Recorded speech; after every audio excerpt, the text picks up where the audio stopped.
Bonjour à tous, et bienvenue sur Projet du Maroc. Aujourd'hui, le 14 mai 2024, nous allons explorer ensemble le monde fascinant de l'industrie automobile africaine, en nous concentrant sur la compétition entre l'Afrique du Sud et le Maroc. C'est une revue de presse tirée du site d'information Le 360. L'Afrique est la destination de l'industrie automobile mondiale. Selon les projections du cabinet de conseil Mordor, d'ici 2030, le secteur devrait connaître un taux de croissance moyen annuel de 6%, soit 2 fois plus que la moyenne mondiale, grâce à l'urbanisation et à l'émergence d'une classe moyenne. De plus, la volonté de développement industriel du continent pousse les acteurs mondiaux du secteur à s'implanter sur le continent, pour y produire certains de leurs modèles. Toutefois, pour attirer les géants mondiaux, il faut réunir les conditions favorables. Conséquence, seuls 2 pays africains figurent parmi les constructeurs automobiles qui comptent dans le monde. Afrique du Sud, un siècle d'automobile. L'Afrique du Sud fête cette année ses 100 ans dans la construction automobile. C'est en 1924 que la première voiture, un modèle, Forte, y a été assemblée. Depuis, le pays n'a cessé d'attirer d'autres constructeurs. Il en accueille actuellement plus d'une douzaine, toutes catégories confondues. Parmi ces derniers figurent Ford, Volkswagen, BMW, Isuzu, Mercedes, Toyota, Nissan, Hyundai. Le groupe Stellantis y construit actuellement une nouvelle unité qui sera opérationnelle en 2025. Un intérêt des constructeurs qui s'explique par les potentialités du marché sud-africain, de loin le premier marché de voitures neuves en Afrique, et qui compte un parc de 13,1 millions de véhicules à fin 2023. Parallèlement, le pays compte un véritable écosystème automobile, avec plus de 430 fournisseurs et équipementiers, qui fournissent le marché local et international. Grâce à cet écosystème et à la présence de nombreux acteurs mondiaux de l'automobile, la production du pays s'est établie à 633 332 unités en 2023. Avec ce volume, le pays revendique le 22e rang mondial. Dans le cadre de sa stratégie de développement, l'Afrique du Sud ambitionne d'atteindre 1% de la production mondiale, en produisant 1,4 million d'unités à l'horizon 2035. À noter que les exportations du secteur automobile sud-africain ont généré un volume d'affaires de 14,71 milliards de dollars. Le Maroc, premier producteur africain de véhicules particuliers. À l'instar de l'Afrique du Sud, le Maroc est aussi un des pionniers de la construction automobile en Afrique avec la société marocaine de construction automobile, Somaca, créée en 1959. Celle-ci a été privatisée en 2003 au profit de Renault. Le pays est toutefois resté un producteur mineur jusqu'à l'implantation de Renault. En 2010, le pays produisait moins de 60 000 véhicules par an. L'essentiel de l'industrie du secteur automobile était axé sur la fabrication de composants automobiles, notamment les câbles électriques. Cependant, l'implantation de Renault à Tanger en 2012 va chambouler la donne. Cette installation a été favorisée par une vision industrielle stratégique, dont le plan d'accélération industrielle 2014 à 2020, et l'approche nouvelle des écosystèmes introduite par l'ancien ministre de l'Industrie, Moulay Hafid El Alami. Aujourd'hui, le Maroc dispose d'une capacité de production totale d'environ 700 000 véhicules par an. Avec 535 825 véhicules produits, toutes catégories confondues, le royaume occupe le second rang des producteurs africains de voitures derrière l'Afrique du Sud.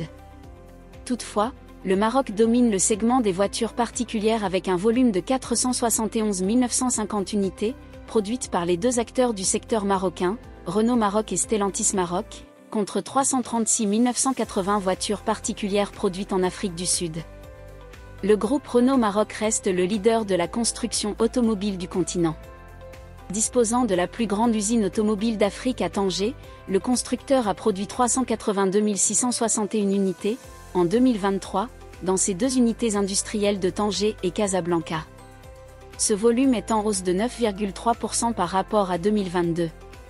La plateforme de Tanger, dotée d'une capacité d'environ 400 000 unités, a fabriqué 287 860 véhicules en 2023, un volume en hausse de 12,6%.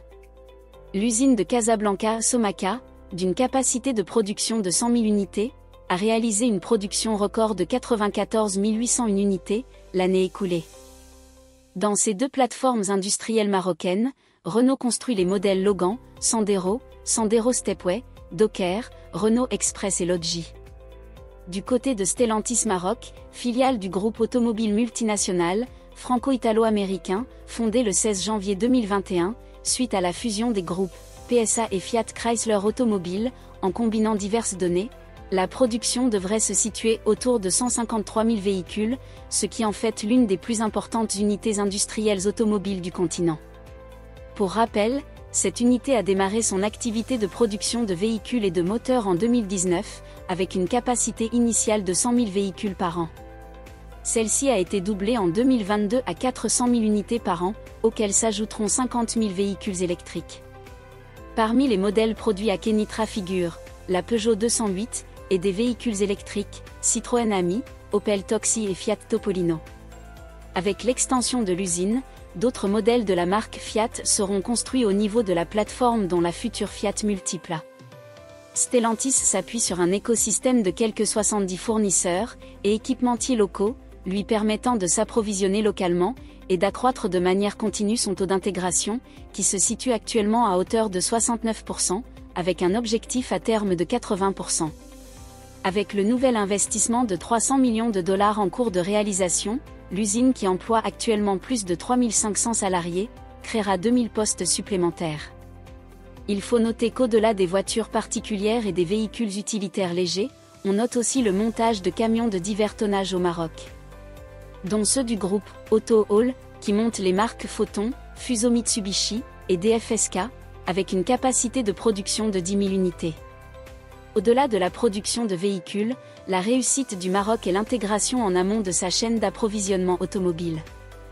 Ayant débuté avec le câblage, le Maroc possède aujourd'hui plus d'une dizaine de systèmes industriels liés à l'automobile, câbles électriques, batteries, sièges, pneus, etc. Le succès de l'industrie automobile fait que le royaume est un terrain très attractif pour l'investissement direct étranger, attirant de nombreux fournisseurs et équipementiers mondiaux. Parmi ceux-ci figurent l'américain Lear, qui gère 11 sites au Maroc. Sumitomo, spécialisé dans la fabrication de fils et faisceaux de câbles, et qui dispose de plusieurs unités au Maroc, s'est engagé à construire 9 unités supplémentaires d'ici 2028. Le groupe chinois CITIC Dicastal, spécialisé dans le moulage d'aluminium et la production de pièces en aluminium, jantes, composants en fonte d'aluminium des blocs moteurs et châssis, possède 3 unités au Maroc. Au total, le Maroc compte plus de 250 équipementiers, dont beaucoup de filiales de multinationales, Delphi, Yazaki, Saint-Gobain, Bamesa, Snop, Forestia, Danso, Visteon, Plastic Omnium, Valeo, Léonie. Ces entreprises fournissent des faisceaux de câbles, pièces de frein, sièges, pneus, filtres, batteries, pièces moteurs. Ces entreprises emploient plus de 220 000 personnes. C'est grâce à cet écosystème que le taux d'intégration a beaucoup progressé au Maroc, où il se situe à plus de 60% pour Renault, et plus de 69% pour Stellantis. En matière de composants, le Maroc vise désormais à devenir un centre de fabrication automobile, en orientant la production vers des composants complexes à forte valeur ajoutée. Et en matière d'intégration du contenu local, il vise un taux de 80% d'ici 2030. À noter que plus de 90% de la production automobile au Maroc sont destinées à l'export. En 2023, les exportations du secteur automobile, véhicules et composants automobiles, ont augmenté de 30,2% à 13,7 milliards de dollars. Il reste à bien négocier le virage de l'électrique. Enfin, le défi des 2 géants africains de l'automobile est de mieux négocier le virage vers les voitures électriques. En effet, selon les projections, d'ici 2040, 54% des véhicules neufs vendus seront électriques. Pour ne pas rater cette transition, les 2 pays se préparent activement en s'appuyant sur les groupes déjà implantés.